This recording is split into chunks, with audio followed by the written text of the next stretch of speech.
দর্শক, আমাদের মাঝে অনেকেই আছেন টয়লেটে বসে মোবাইল ফোন ব্যবহার করেন। তারা হয়তো জানেন না যে টয়লেটে বসে মোবাইল ফোন ব্যবহার করলে আপনাদের স্বাস্থ্যের 6টি ভয়ঙ্কর ক্ষতি হচ্ছে। তো আজকের এই ভিডিওতে টয়লেটে বসে মোবাইল ফোন ব্যবহারের যে ক্ষতিকর দিকগুলো রয়েছে তার মধ্যে অন্যতম 6টি বিষয় নিয়ে আলোচনা করব। আশা করছি আপনারা ভিডিওটি শেষ পর্যন্ত দেখলে টয়লেটে বসে মোবাইল ফোন ব্যবহার করতে চাবেন না।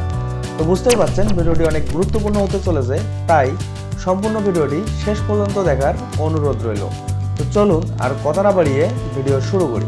মোবাইল ফোনের অপকারিতার কথা নতুন করে বলার কিছুই নেই, আবার এতে আসক্ত হলে যে ক্ষতি তাও কারো অজানা নয়। এসব জানার পর ফুরসত পেলে কারণে অকারণে মোবাইল ফোনের পর্দায় চোখ রাখি আমরা। এমনকি টয়লেটেও মোবাইল ফোন ব্যবহার করেন অনেকে।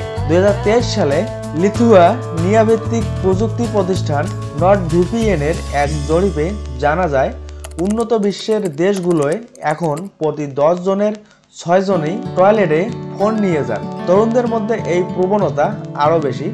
জরিপের তথ্য অনুযায়ী 93% তরুণের এই বদ অভ্যাস আছে। বিশেষজ্ঞরা বলছে এই বদ অভ্যাস আমাদের স্বাস্থ্যের উপর ভীষণ নেতিবাচক প্রভাব ফেলছে। জেনে নিন টয়লেটে মোবাইল ফোন ব্যবহারে 6টি স্বাস্থ্য ঝুঁকির কথা। আমাদের প্রথমে যেটি রয়েছে মেরুদণ্ড ও পার্শ্ববর্তী পেশিদের চাপ। টয়লেটের কমোডে বসে মোবাইল ফোনের ব্যবহারের সময় আপনি মূলত 2 হাঁটুর উপর কোনোই ভর দেন। এক্ষেত্রে বেশি ক্ষতি হয় যখন আপনি তন্ময় হয়ে দেখতে থাকেন কোনো ভিডিও। যতক্ষণ না ভিডিও শেষ হয় ততক্ষণ কমোডে বসে থাকেন একই ভঙ্গিতে। এমনকি টয়লেটে যাওয়ার মূল উদ্দেশ্য হাসিল হলেও ভিডিও শেষ না হওয়া পর্যন্ত সেভাবেই বসে থাকেন। এতে মেরুদণ্ড ও পার্শ্ববর্তী পেশিগুলোয় চাপ পড়ে এবং ধীরে ধীরে শুরু হয় অস্বস্তি, ব্যথা হয় পিঠে ও কাঁধে। প্রথম সমস্যাটি অতটা প্রকট না হলেও ধীরে ধীরে তা বাড়তে থাকে। এরপরে যেটি রয়েছে মলদ্বারের শিরার উপর চাপ থেকে পাইলস হতে পারে। টয়লেটে মোবাইল ফোন ব্যবহারের কারণে একই জায়গায় অনেকক্ষণ বসে থাকার ফলে মলদ্বারের শিরার উপর চাপ বাড়ে। এতে দেখা দিতে পারে পাইলসের মতো সমস্যা। চিকিৎসকেরা একে বলে হেমোরেড, বাংলার অর্শ। পাইলস ক্রমান্বয়ে আকারে বৃদ্ধি পেয়ে নিচে নেমে আসে পায়ুপথকে ঘড়ির সঙ্গে তুলনা করলে 3টা 7টা ও 11টার কাটার জায়গায় 3টি রক্তের শিরা কোষ্ঠকাঠিন্যর কারণে চাপ খেয়ে ফুলে ক্রমশ নিচে নামতে পারে। তো এরপরে যেটি রয়েছে পায়ে ঝিঝি লাগার মতো সমস্যা হতে পারে। খেয়াল করেছেন হয়তো টয়লেটে দীর্ঘক্ষণ মোবাইল ফোনের ব্যবহার করলে বেশিরভাগ সময় পায়ে ঝিঝি ধরে যায়। আগেই বলেছি মোবাইল ফোনে মনোযোগ থাকে বলে সময়ের হিসাব থাকে না। আর এদিকে দীর্ঘক্ষণ একই ভঙ্গিতে হাঁটুর উপর কোনোই ভর দিয়ে বসে থাকার কারণে পায়ে রক্ত সঞ্চালন বন্ধ হয়ে যায়, আর সে কারণেই পায়ে ঝিঝি লাগে এবং পরে উঠে দাঁড়ানোই দায় হয়ে পড়ে। এটাও স্বাস্থ্যের জন্য ভীষণ ক্ষতিকর। এরপরে যেটি রয়েছে জীবাণুর সংক্রমণ হতে পারে। টয়লেটে থাকে রাজ্যের সব ভাইরাস, ব্যাকটেরিয়া ও জীবাণু। তাই মোবাইল ফোনের বুঁদ হয়ে যত বেশি সময় টয়লেটে থাকবেন জীবাণু আপনাকে ততই পেয়ে বসবে।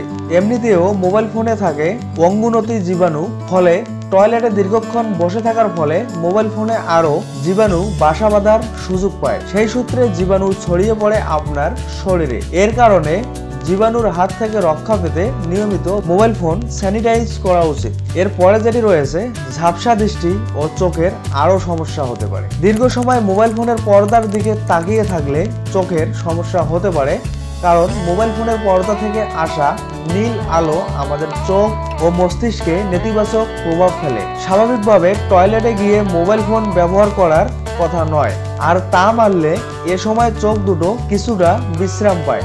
কিন্তু টয়লেটে গিয়েও মোবাইল ফোন ব্যবহার করলে চোখ আর সেই বিশ্রামটুকু পায় না। এ কারণে দেখবেন টয়লেট থেকে বেরোলে সব ঝাপসা লাগে। এছাড়া টয়লেটে সাধারণত আলো থাকে অল্প। এমন আলোতে মোবাইল ফোন ব্যবহার চোখের জন্য ভীষণ ক্ষতিকর কারণ হতে পারে। এরপরে যেটি রয়েছে ঘুমের সমস্যা হতে পারে। অনেকেই রাতে ঘুম থেকে উঠে টয়লেটে যান, আর টয়লেটে তাদের সঙ্গী হয় মোবাইল ফোন। হ্যাঁ, টয়লেট সারতে কারো কারো একটু বেশি সময় লাগতেই পারে। তাই বলে সেফ সময় কাটানোর জন্য ঘুম চোখে মোবাইল ফোনের দিকে তাকিয়ে থাকবেন না, কারণ মোবাইল ফোনের পর্দার আলো আপনার চোখ থেকে ঘুম কেড়ে নেয়। আর মাঝরাতে একবার ঘুম ছুটে গেলে আবার ফিরিয়ে আনা বেশ কঠিন। ঘুমের এই ব্যাঘাত স্বাস্থ্যের জন্য ভীষণ ক্ষতিকর। তো দর্শক, আজকের এই ভিডিওতে টয়লেটে মোবাইল ফোন ব্যবহারের যে 6টি ক্ষতিকর দিক নিয়ে আলোচনা করেছি। আশা করছি আপনারা টয়লেটে মোবাইল ফোন ব্যবহার না করলে এই 6টি ক্ষতিকর দিক থেকে বাঁচতে পারবে। তো সব মিলে ভিডিওটি ভালো লাগলে অবশ্যই লাইক দিবেন। পরবর্তী ভিডিওর নোটিফিকেশন পেতে চাইলে আমাদের চ্যানেলটি সাবস্ক্রাইব করে আমাদের পাশে থাকবেন। ধন্যবাদ।